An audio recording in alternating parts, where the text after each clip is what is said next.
Maraming salamat po sa ating dakilang Diyos na sa karapatang binigay sa atin tayo makapag-aral ng kanyang banal na salita at ako'y naniniwala na mananagalang muli ang kanyang pagpapala sa atin.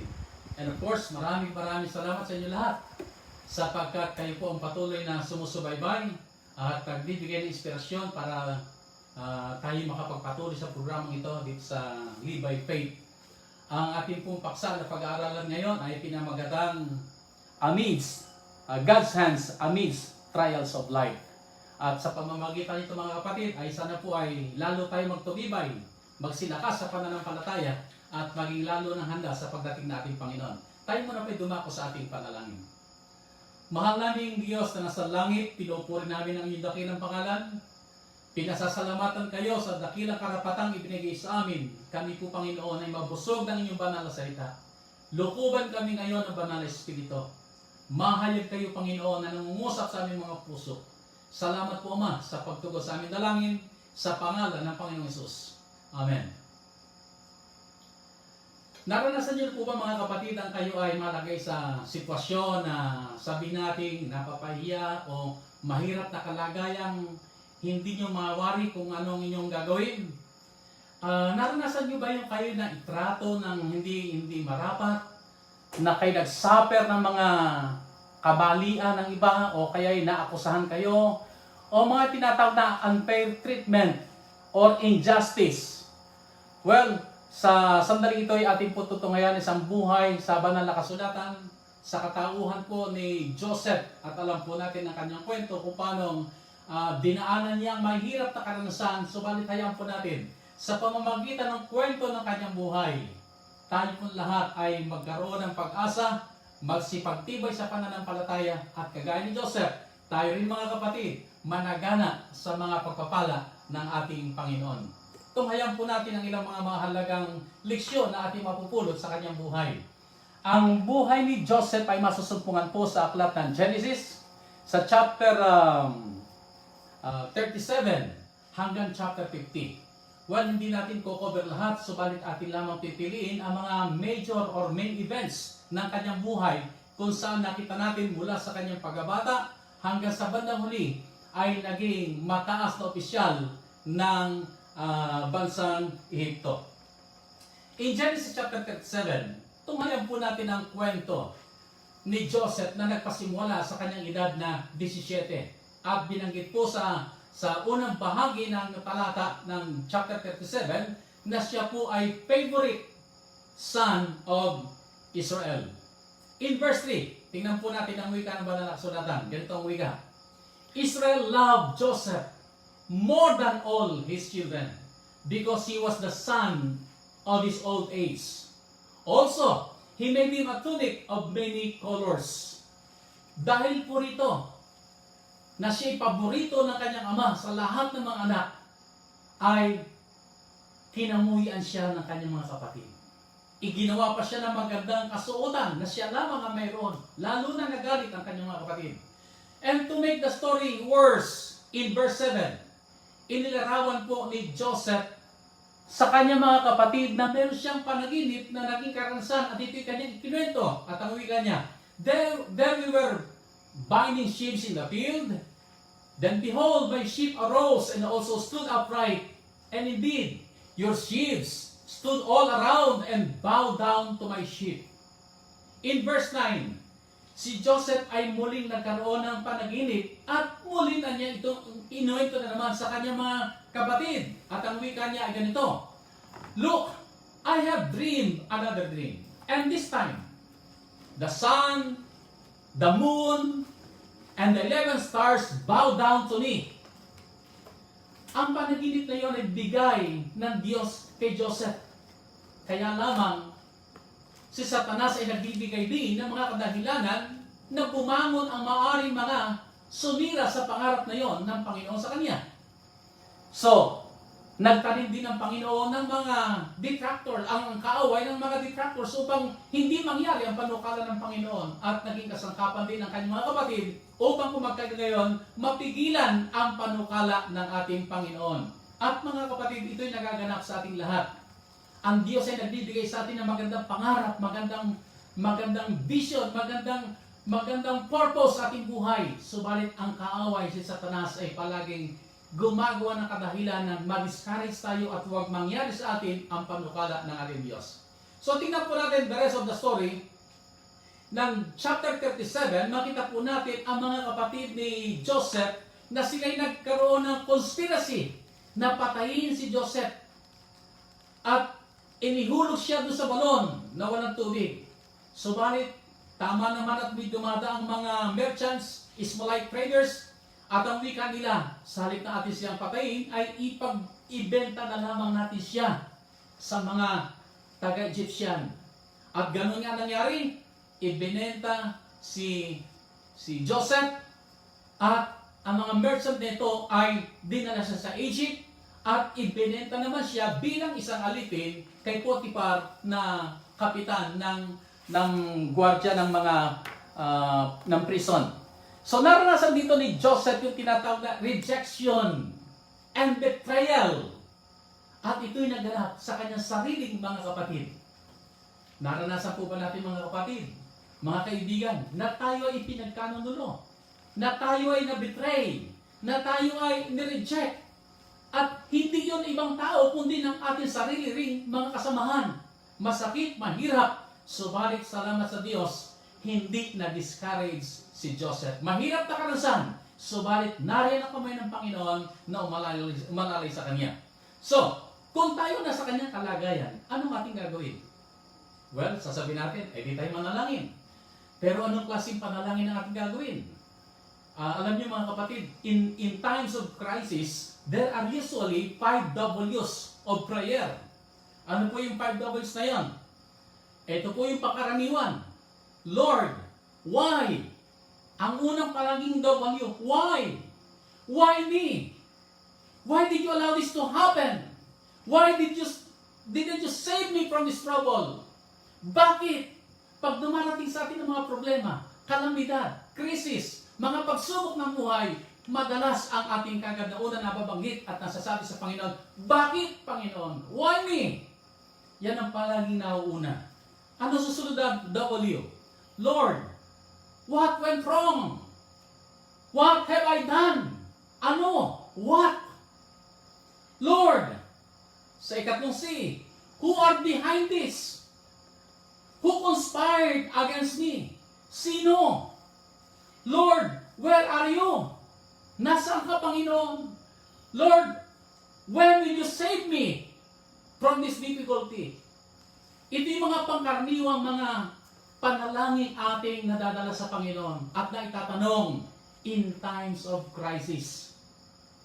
Well, marahil ganito rin ang ating karanasan, ito yung ating nagiging karanasan, subalit nais kong pansinin po natin, hindi po natin nakita sa aklat ng Genesis na si Joseph ay nagkaroon ng ganong mga katanungan o mga panalangin sa ating Panginoon. Salamat at siya'y kapupulutan natin ang magandang halimbawa mga kapatid. Sa pagdaan natin sa mga pagsubok, hindi natin kinu-question ang Panginoon. Why me? Ba't ako? Ba't hindi sila na lang? Wala nang ganun mga kapatid, sapagat ang mga taong nabubuhay sa pananampalataya, nagpapasakop sa lahat ng mga panukala ng Diyos. At alam natin, ang panukala ng Diyos ang pinakamabuti sa atin. So what lessons can we learn so far from this story? Number 1, know God's purpose for your life and submit to His will. Alamin natin, ano ba ang purpose ng Panginoon? May purpose ang Panginoon sa pagkabigay niya ng dream kay Joseph. Pero ang Panginoon na hindi lamang kay Joseph nagbibigay ng purpose. Tayong lahat, minamahal ng mga kaibigan, mga kapatid, ay pinakalooban din ng Panginoon na magandang layunin, adikain sa buhay na ating aabutin. Kaya ang ating gawain, mga kapatid, alamin natin ano ang layunin ng Panginoon sa ating buhay at gawin natin ang lahat na sa kanyang biyaya at kapangyarihan, ito po ay ating maging karansan. And of course, second, pray for God's leading.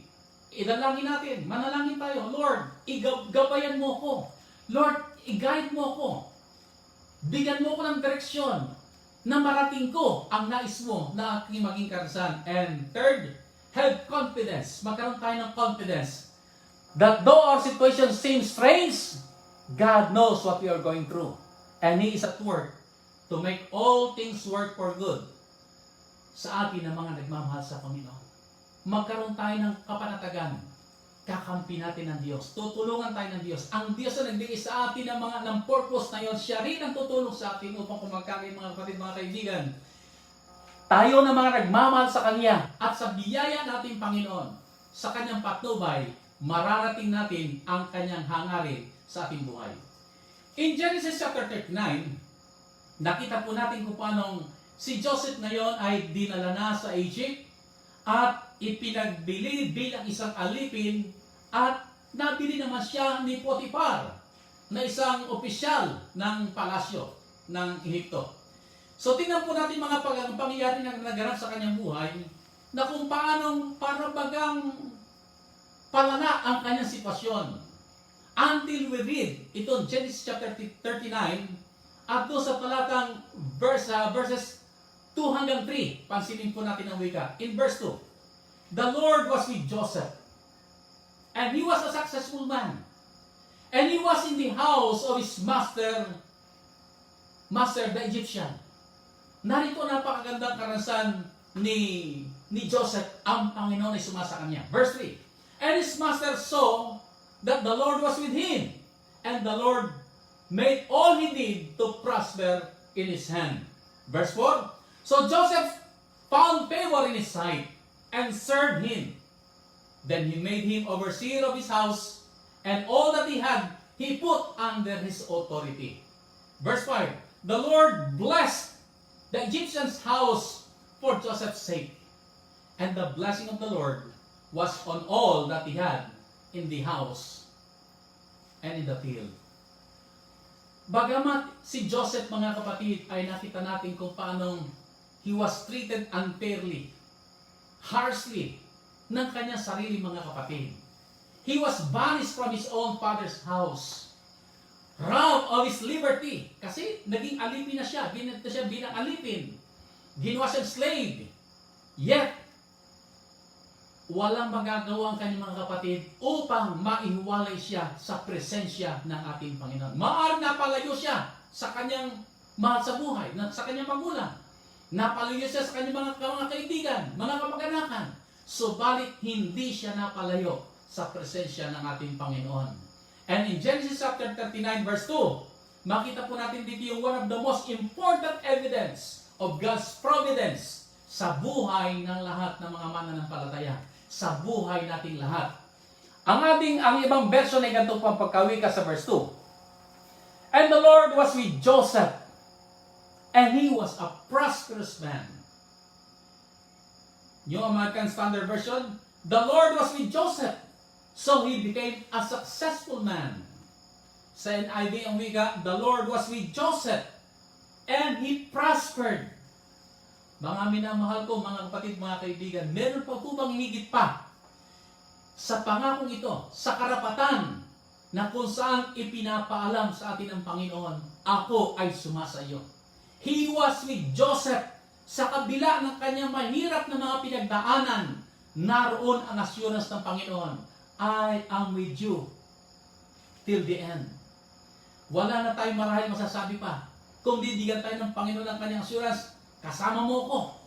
So mga kapatid, mga kaibigan, kahit ano pang krisis ang ating pagdaanan, wala tayong dapat ikatakot, ni dapat ikabagabag, sapagkat alam natin, siya na makapangyarihan sa lahat ay sumasa atin. And God made Joseph a successful and prosperous man, even as a slave in Potiphar's house. Ang pananaw ng sanlibutan sa prosperity is all about financial wealth. Yan ang pananaw, yan ang pagkaunawa ng sanlibutan. Pag binanggit ang prosperity, malaking kayamanang pananalapi. Subalit ang Biblia ay merong ibang pananaw. At ang pahayag ng Biblia, bagamat si Joseph ay isang alipin, he was a successful man, a prosperous man. So, hindi lamang yung marami mga kayamanan ang mga sasabihin natin matagumpay, na sila'y prosperous, masagana, kundi tayong lahat kapag sumasa atin ang Panginoon, tayo ay tatawagin ding prosperous and successful man. Bakit? Because God was with us. As He was with Joseph, so He is with us. Kaya kung ang Panginoon po kasama natin, mga kapatid, mga kaibigan, pwede po tayo mag-claim, ako po ay mananagumpay. Ako po ay taong masagana sapagat ang Diyos ay sumasa akin. From God's perspective, prosperity is having God in our life. So when God is with us, we are a prosperous man, a successful woman. At ito'y nirecognize din ni Potiphar na si Joseph ay isang lalaki na pinagpala ng Panginoon na lahat ng gawin ng kanyang mga kamay ay pinagpapala ng Diyos. Dahil dito, nakasumpong si Joseph ng favor sa harapan ni Potiphar na ginawa siyang manager ng kanyang sambahayan na kung saan ipinagkatiwala sa kanya ang lahat ng kanyang mga ari-arian. At hindi lamang yon, sa pamamagitan ng Joseph, na-bless ng Panginoon, hindi lang si Potiphar, kundi sa lahat ng mga tao na kanyang kasamahan sa kanyang bahay. Kapag ka po ang Panginoon ay sumasa atin, hindi lamang tayo ang i-bless ng Panginoon. Maging ang ating mga kasamahan sa ating tahanan at kung saan tayo naroon, pagpapalain din ng ating Panginoon. In verses 7 to 20, ay makita po natin na ito isang malaking hamon. Alam niyo, ang buhay natin ay punong-puno ng mga hamon. Palaging may mga pagsubok, at ang isang malaking pagsubok na pinagdaanan ni Joseph doon sa tahanan ni Potiphar ay ang kanyang asawa na nagkaroon ng pagnanasa. Nagkaroon ng sinful desire on Joseph and tried to seduce him. Hindi minsan, but daily. Persistent na tinutukso niya na kanyang hinihimok si Joseph, sumiping ka sa akin. But Joseph firmly resisted and said, at ang kanyang wika sa verse 9, there is no one greater in this house than I, nor has he kept back anything from me but you, because you are his wife. How then can I do this great wickedness and sin against God? Minamahal ko mga kapatid, narito ang isang napakagandang leksyon na kapupulutan natin ng aral.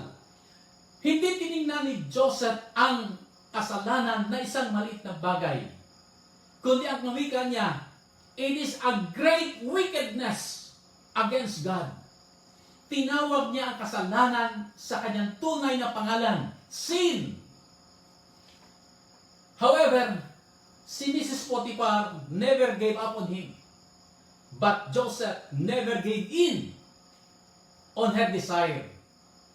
By the way, sa ating panahon po, ay marami pong mga nakakalat na mga Mrs. Potiphar. Just a click on the internet, a change of a channel in television, a look at the hot magazine, a lustful look at someone, those are our modern Mrs. Potiphar trying to seduce us, trying na tayo'y akayin sa pagkakasala. At sana po mga minamahal ko mga kaibigan, kung paano si Joseph ay nagkaroon ng kabanalan, ng katapangan, na magtapat sa Diyos, magtapat din tayo sa Panginoon na hindi natin hayaan ang ating mga puso at kaisipan ay maakay sa kasalanan. Kagaya ng ginawa ni Joseph na siya ay umiwas sa kasalanan.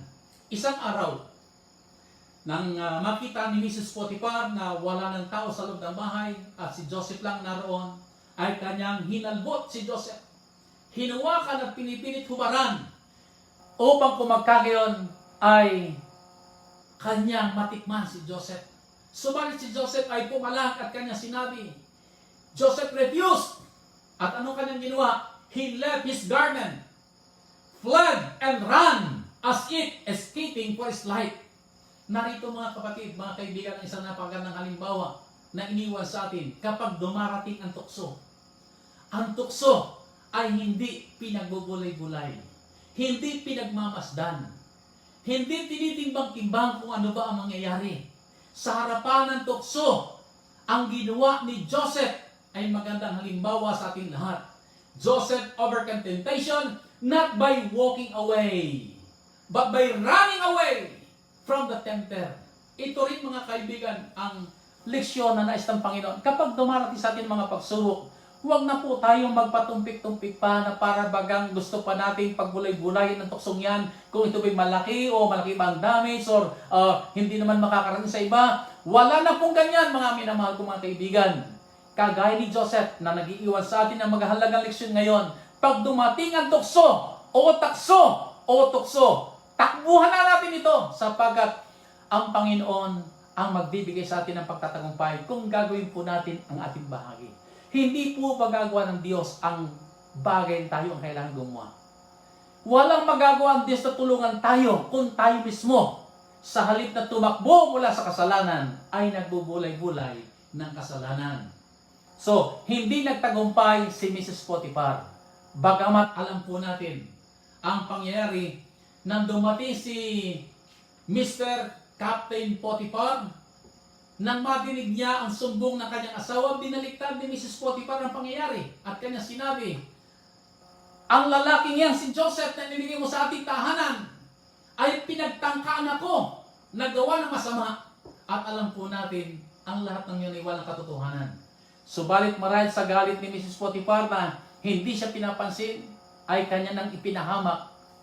At ito naman si Potiphar, without question, dinala siya sa bilangguan sa kasalanan hindi niya ginawa. So, how does it feel to be punished for something you haven't done? Ano ang ating pakiramdam? Ikaw ay inakusahan na bilanggo sa kasalanan hindi mo ginagawa. Even if Joseph remained faithful, he was not free from troubles.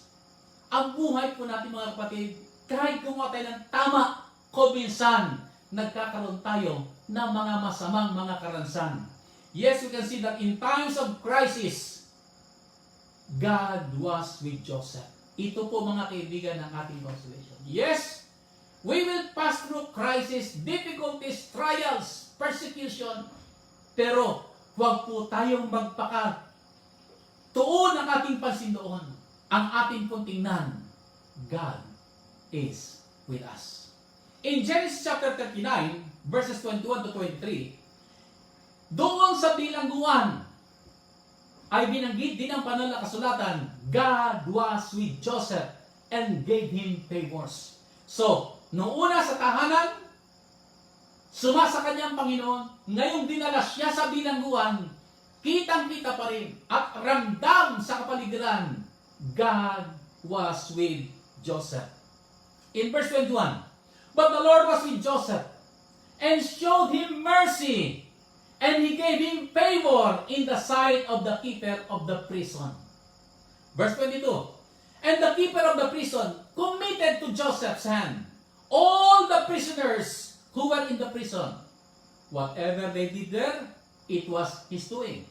Verse 23, the keeper of the prison did not look into anything that was under Joseph's authority, because the Lord was with him, and whatever he did, the Lord made it prosper. Mga minamahal kong mga kaibigan, ito ang gusto natin maging karansan. Kahit tayo nasa bilangguan ng quarantine, kahit tayo nasa mahirap na karansan, hindi natin gusto, kundi tayo na pilitang malagay sa mga mahirap na karansan. Huwag natin kakalimutan, even then, even there, God is with us. Despite all the hard experiences, Joseph never let them overcome him. Kahit gaano pa karami ang kanyang mahihirap na pinagdaanan, mga kapatid ko, gayon man, si Joseph nagpakatatag. He rose above them, lived by faith that God was with him, and he trusted in His providence. Mga minamahal ko mga kapatid, ganito ang buhay ng isang Kristiyano. Ito ang buhay ng isang mananampalataya. Daraan tayo sa mga mahirap na karansan. Subalit sa mga ganong kalagayan, have confidence. Magkaroon tayo ng pagtitiwala na ang ating Diyos ay ating kasakasama. In return, God gave him favors in the sight of the keepers of the prison. Well, alam na natin ang kwento kung paanong pinagkatiwalaan siya doon sa prison. At alam po natin, hindi aksidente ang lahat ng mga pangyayari, ang detalye ng mga karanasan niya sa buhay, alam po natin ang kwento, lahat yon ay may patnubay ng ating Panginoon.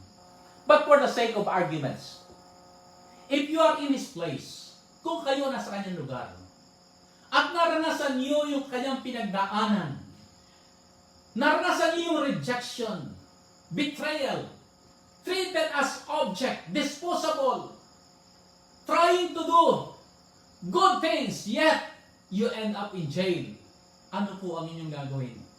Narito ang hamon sa atin bilang mga mananampalataya. Never be discouraged.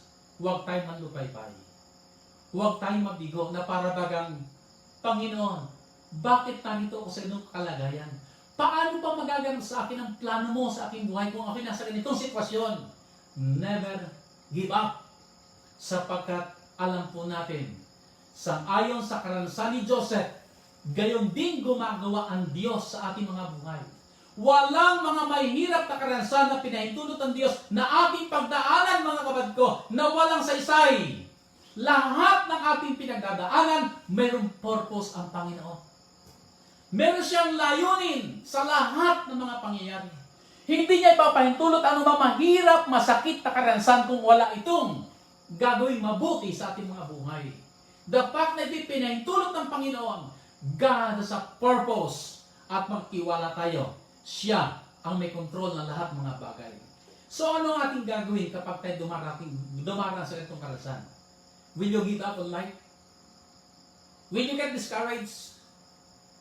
Will you lose hope? When you think God has forgotten you, hindi ko po alam kung anong inyong inisip. So bakit meron isang nagwika, life is 20% of things happening to us and 80% of our attitude towards them. Sa ibang salita, ano man ang mga nakikita nating karanasan, ano man ang ating mga pinagdadaanan, yan ito totoong ating pinagdadaanan. Subalit, ang higit na mas malaking porsyento kung paano natin ito titingnan at ano magiging epekto sa atin kung ito magiging mabigat o magaang ay sa pamamagitan ng ating attitude. Kamusta ang ating attitude? Si Vince Lombardi ay ganito ang kanyang pahayag. It's not whether you get knocked down. It's whether or not you get up again. Maaari sabihin natin, nasuntok tayo, tumba tayo. Pero, ang tanong, kapag ka ba ito'y tumumba, anong yung iniisip? Ang iyong bang iniisip ay, nabuwal ako, di mahiga na ako. O ang iniisip ay, tumumba ako, babangon ako. Alam niyo, meron akong isang narinig, sabi niya, alam mo Brad, ako'y natisod. At nung ako'y matisod, sabi niya, ayoko nang sumimba. So sabi ko, kapatid, kapag ka ba ito'y nadapa sa kalsada, anong iyong gagawin? Ikaw ba ihiga na? O kapag ikaw ay nadapa, kara-karaka, lumilingon-lingon ka pa, at nagmamagaling bumangon. Bakit? Ayaw mo malaman ng tao na ikaw ay nadapa. Subalit bakit pagka meron tayong mga mahirap na karanasan, kapag dumating sa atin mga dagok ng buhay, sa halip na tayo bumangon at magpakatatag, nagtuturo pa tayo ng iba na sasabihin, hindi lang naman ako. At nahihiga na sa pagdadapa. Hindi po yun normal. Ang normal po ay kapag dumarang tayo sa pagsubok, bumabangon tayo. Sama-sama tayong babangon. Meron tayong krisis na pinagdadaanan, subalit tayong lahat ibabangon. Tayo susulong. Sa pamamagitan ng krisis ito, inaakay lamang tayo ng Panginoon magpakatatag at magpakalapit sa Kanya sapagat hindi niya tayo pababayaan. Babangon tayo sama-sama. Hayaan po natin ang kasaysayan ni Joseph ay magsilbing inspirasyon sa ating lahat kung paanong sa pagdaan at sa buhay na ito, tayo ay magtatagumpay. Inihanda lamang tayo ng Panginoon na tayo ay maging malakas, matatag at nangahawak sa Kanya. At anuman ang ating pagdaanan, manampalataya tayo. Meron tayong assurance, God is with us. In Genesis chapter 40, makita natin si Pero ay nagalit doon sa kanyang dalawang opisyales at inilagay niya sa bilangguan. Ito yung cupbearer at saka yung chief baker na kung saan ipinagkatiwala naman sila kay Joseph na siyang nangangasiwa doon sa prison. At ang gabi iyon, ang dalawang opisyal na ito ay nagkaroon ng panaginip at kinabukasan sila'y nalulupaypay sapagat hindi nila maunuan ang kanilang panaginip. Nang mapansin ito ni Joseph, ay naroon ang kanyang compassion. At ang wika niya, bakit kayo malungkot? Ano maitutulong ko sa inyo? So dito makita natin bagamat si Joseph ay nasa kalagayang mahirap gayon man, hindi ang kanyang sarili ang kanyang iniisip, kundi paano siya magiging pagpapala, maging sa mga nasa bilangguan. At kinuwento ang kanilang karansan, ang kanilang panaginip, and to make the story short, ang wika niya doon sa isa, after 3 days, ikaw ay makababalik sa iyong posisyon at muli mong paglilingkuran at aabutan ng iyong kopa ang hari. At nang makita naman ito ng chief baker, sabi niya, ako rin ay may panaginip. Subalit, nang interpret ito ni Joseph, ay ang wika niya, after 3 days, ikaw ay mahatulan. So, ayon sa kanyang interpretation, after 3 days, nakabalik nga ang cupbearer sa serbisyo sa palasyo. Samantalang yung chief baker naman, after 3 days, siya ay nahatulan. At ang pakiusap ni Joseph doon sa cupbearer, remember me, alalahanin mo ko kapag naroon ka na sa palasyo. Ibulong mo ko sa paraon sapagat ako'y wala namang ginagawang masama. Subalit, ang sabi ng banal na kasulatan, subalit nalimutan ng cupbearer si Joseph. Ang aking katanungan mga kapatid, mga kaibigan, is it accidental that he forgot Joseph? Aksidente kaya nalimutan niya? No! God has had His own perfect timing. Hindi pa panahon para kay Joseph. So lumipas pa ang 2 taon, and in Genesis chapter 41, papasok tayo ngayon sa karanasan naman ni Paraon, na siya naman ngayon ang nagkaroon ng panaginip. At sa kanyang panaginip, wala ni isa mang wise man of Egypt ang makapagpaliwanag dito. Tamang-tama biglang naalala na ngayon ng cupbearer si Joseph at ang wika niya, meron akong pagkakamali. Bigla niya naalala, nalimutan ko si Joseph. Nung magkaroon ako ng problemang nabilanggo, nagkaroon kami ng panaginip at ang aming panaginip kanyang naipaliwanag. At dahil doon, ipinatawag ng Paraon si Joseph at ikinuwento ni Paraon ang kanyang panaginip kay Joseph. And to make the story short, ang Diyos ay nagbigay ng karunungan kay Joseph. Ang Diyos na sumasa kay Joseph, ang siya rin tumutusto sa kanya kung ano ang dapat niyang gawin. At ang kailangan niyang karunungan, ipinagkaloob sa kanya at ipinaunawa sa kanya ang panaginip ng Paraon. So Joseph told Pharaoh his dream. Ininterpret na ngayon ni Joseph at ang wika niya, mahal na hari, ang iyong panaginip ay ganito. 7 taon na magkakaroon ng kasaganaan sa lupain. Magiging masagana ang lupain. But after 7 years, ay darating din ang 7 taong taggutom, tagtuyo, at magkakaroon ng pandemic famine in the land. Famine in the land. At kanyang pinayuhan ang Paraon at ang kanyang wika, I advise you, humirang ka ng lalaking mga ngasiwang upang gawin ang dapat gawin na maihanda ang lupain sa darating na 7 taon na magkakaroon ng tagtuyo sa lupain. At dahil dito, since Joseph was the man of the hour, na siya yung naging tagapagligtas sa bansang Egypt, ang wika ng Paraon sa kanya, Joseph, verses 39 to 40. Inasmuch as God has shown you all this, there is no one as discerning and wise as you. You shall be over my house, and all my people shall be ruled according to your word. Only in regard to the throne will I be greater than you. Ito na po ngayon ang intervention ng ating mahal na Diyos sa buhay ni Joseph. So Pharaoh made Joseph the prime minister of Egypt, the second highest official in command. And during 7 years of great harvest, Joseph built storehouses and stored up abundant grains in every city in preparation for the coming years of famine in the land. So ginawa ni Joseph ang kanyang bahagi, ang kanyang magagawa upang kumagkagayon ang lupain sa pagdating ng tagutom ay hindi magkaroon ng kawalan, kundi meron pa rin silang mga kakainin.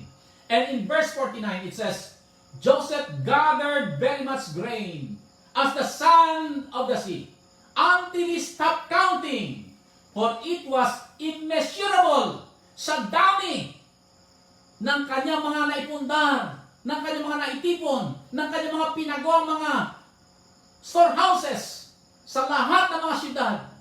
At dahil dito, nang dumating na ang pandemic famine, because of the widespread famine in the land, the people of Egypt, as well as the people in different parts of the world, came to Joseph para sila ay makabili ng mga binhi, ng mga grains na kanilang makakain, sapagkat laganap na ang tagtuyo at wala nang makain ng mga tao. Subalit naroon sa Egypt ang kasaganaan ng mga grains na maaari nilang makain. Well, dito makita po natin, God specializes in the impossible. He just changed a prisoner into a prime minister. Ang Diyos na ating pinaglilingkuran, ang Diyos na ating kinikilala, ay nag-specialize on impossible. Sa Kanya, actually, ay walang impossible. Ang sabi sa Luke chapter 1 verse 37, for with God, nothing will be impossible. Sa ating mga paningin, sa ating sariling kakayanan, wala tayong magagawa. Mahirap yan, imposible yan. Tama po yun. Dahil tayo limitado sa pwede natin magawa. Pag tayo na-quarantine na, wala natin magawa. But ang Diyos ay hindi maaaring limitahan. God cannot be measured kung hanggang saan naman niya magagawa. Lahat ay kanyang magagawa. Jesus said in Mark 9:23, if you can believe, all things are possible to him who believes. So we need to develop a faith attitude that turn our sorrow into joy, our mess into a message, our test into a testimony, our trouble into a trophy, our trial into a triumph, and from being a victim into a victor. That is, if we can believe. Ang limitasyon lamang, mga kaibigan, hanggang saan tayo maaring manampalataya, hanggang saan tayo maaring maniwala, sumampalataya sa Diyos na magagawa niya ang lahat ng mga bagay. But as we do, as we believe, He will make a miserable life good, a good life great, and a great life better. Minamahal kong mga kaibigan, mga kapatid, walang dahilan para tayo manlupaypay, manghina sa kadahilanan ng mga krisis, sa kabilang mga pagsubok natin pinagdadaanan, sapagkat pwede naman po tayong manampalataya na ang Diyos ay nagmamahal sa atin at sumasa atin na hindi niya tayo pababayaan. In Genesis chapter 42 hanggang chapter 45, makita po natin because of pandemic famine in the land, laganap na ang kagutom, maging sa ibang mga bansa. At dahil dito, ang mga kapatid ni Joseph, mula sa Hebron, mula sa Canaan, sila'y nagpunta sa Egypt upang bumili ng mga grains na kanilang makakain. So, nung naroon sila, hindi nila na-recognize si Joseph, but they bow down to him as a sign of respect to him as an official of, ranking official of Egypt. So, Joseph's dreams were fulfilled. Dito ngayon naganap na ang panaginip ni Joseph na silang lahat will bow down to him. Now is the perfect time for revenge. Ngayon ang pinakamagandang pagkakataon para siya makapaghiganti sa lahat ng kalupitan na ginawa sa kanya ng kanyang mga kapatid, na inihulog siya doon sa balon, na siya ipinagbili bilang isang alipin, na siya'y pinag-initan, na sinira ang kanyang buhay. Marahil, kung tayo kanya na sa kalagayan, ano kaya maaari natin maisip na gagawin natin ngayong narito na ang gumawa ng ating kapahamakan? Subalit, si Joseph, hindi po nag-isip, ni nagpahayag man ng kaisipan ng paghihiganti. Manaka pa nung madinig niya, nagsisisihan na ang malabindalo ang kanyang mga kapatiran sa kanilang karanasan. Si Joseph ay tumakbo, umiyak na mag-isa. He wept privately and chose to forgive ang kanyang mga kapatid.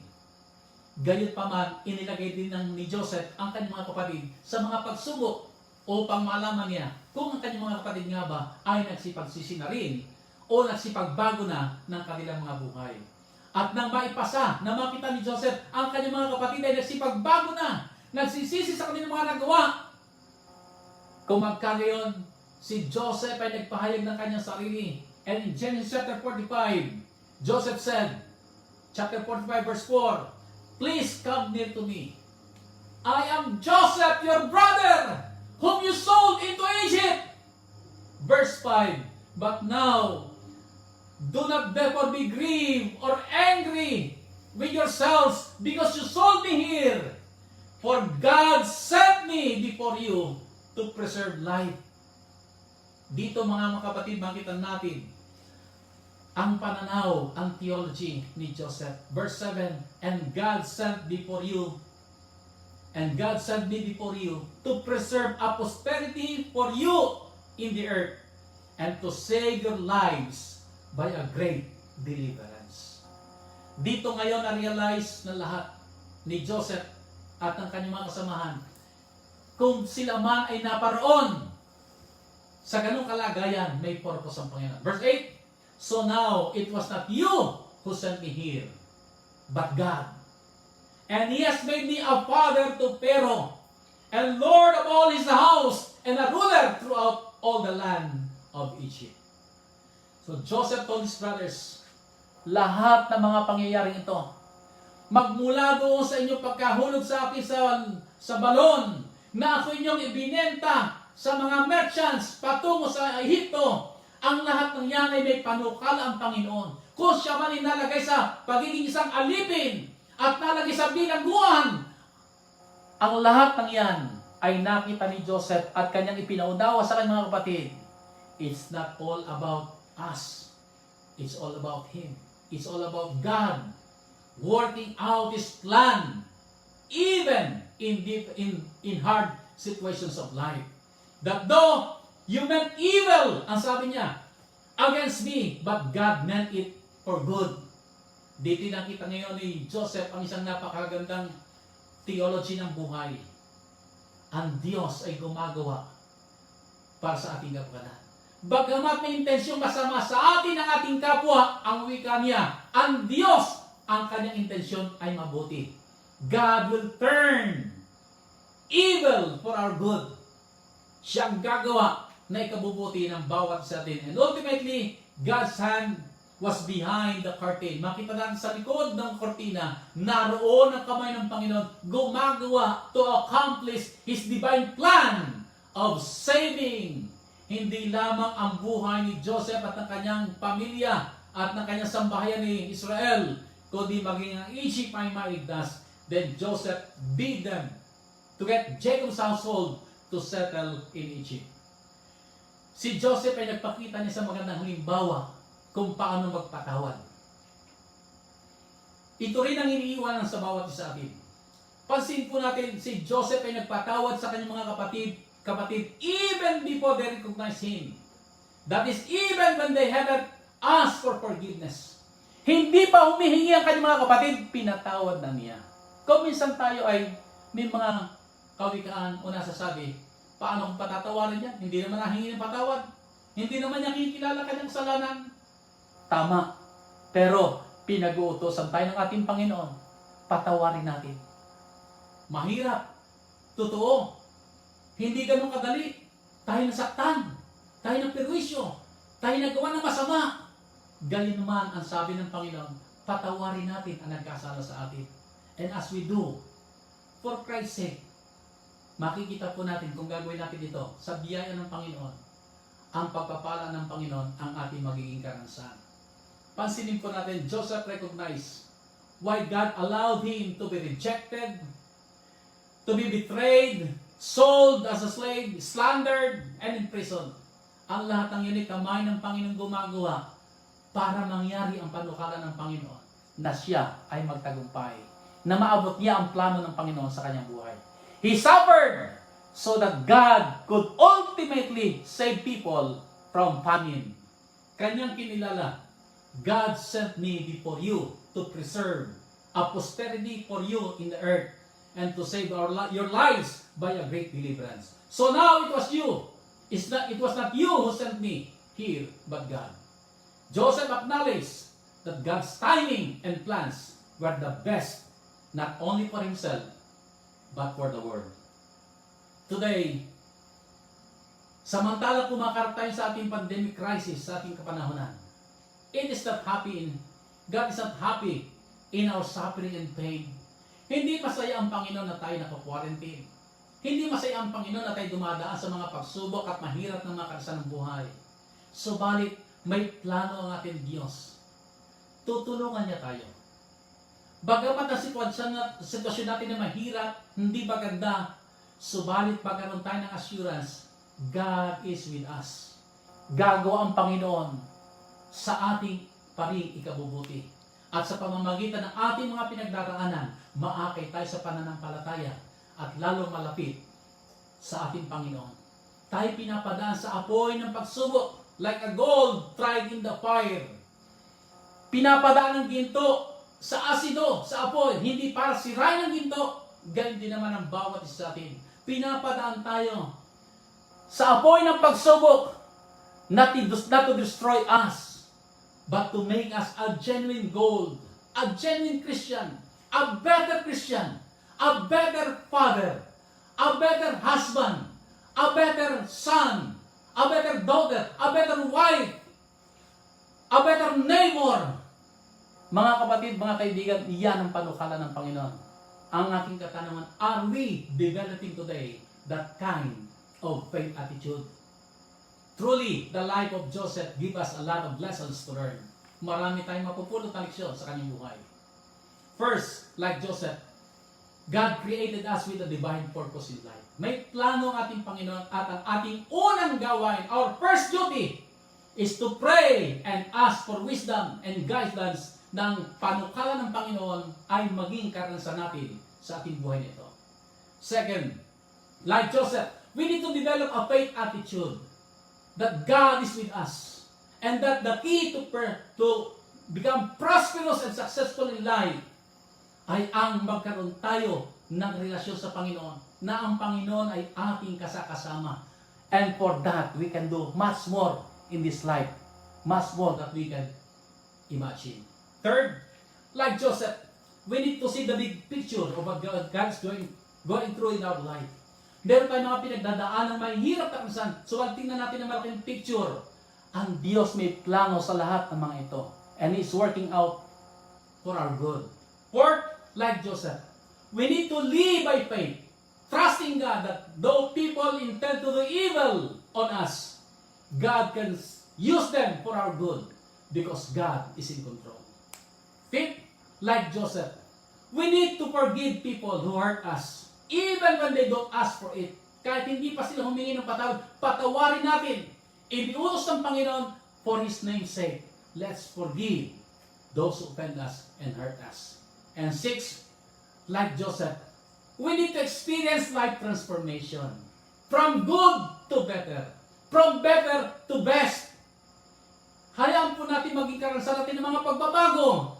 If God can transform a prisoner into a prime minister, a caterpillar into butterfly, a sand into pearl, a coal into a diamond, using time and pressure, God can transform us too, making us better, stronger, and fruitful Christian kung tayo po ay magpapasakop sa ating Panginoon ngayon.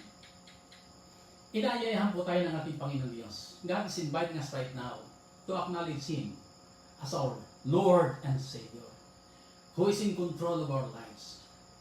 God is inviting us right now to surrender our life to Him and make Jesus Christ the Lord and Savior of our life. God is inviting us right now to have a faith attitude that He is with us and He is working for our good. Kung atin po tatanggapin ang panyalang ito ng ating Panginoon, kung magkagayon, magiging karanasan natin ang masaganang pagpapala ng ating Panginoon. Samahan po ninyo ko sa aking panalangin. Mahal namin Diyos, salamat po sa mensahe ito na nagbibigay sa amin ng malaking hamon. Kami mabuhay ayon sa inyong banal na panukala. Marating namin, O Diyos, ang iyong pangarap sa aming mga buhay. Kami magtagumpay at magkaroon ng masaganang buhay na malapit sa inyo, na naghahanda sa malapit na pagbabalik ng aming Panginoon Jesus. Tulungan po niyo kami, O Diyos. Ipinapahayag namin ang pananampalataya. Ang Panginoong Jesus, ang aming Panginoon na tagapagligtas. Tulungan kami makapamuhay ayon sa kanyang banal na panukala at kalooban. Pagpalain niyo ang bawat isa sa amin, O Diyos. Salamat sa pagtugon sa aming dalangin sa pangalan ng Panginoong Jesus. Amen. Maraming salamat po mga kaibigan. Sana po ipinagpala kayo ng Panginoon at panghawakan po natin ang salita ng Diyos. Live by faith and you will experience blessings of the Lord. At kung kayo pinagpala ng Panginoon, sana po i-click lamang po ninyo ang like button sa ilalim ng inyong screen. Nariyan po ang like, i-click lang po ninyo at i-share, click din na rin po yung share upang kung magkagayon ang inyong mga kaibigan ay kung makapanood po dito, makapakinig ng salita ng Panginoon, ay sila rin ay pagpalain ng ating mahal na Diyos. Maraming salamat sa inyo lahat at managana tayong lahat sa pagpapala at kasaganaan ng ating mahal na Diyos. God bless you all and thank you sa inyo.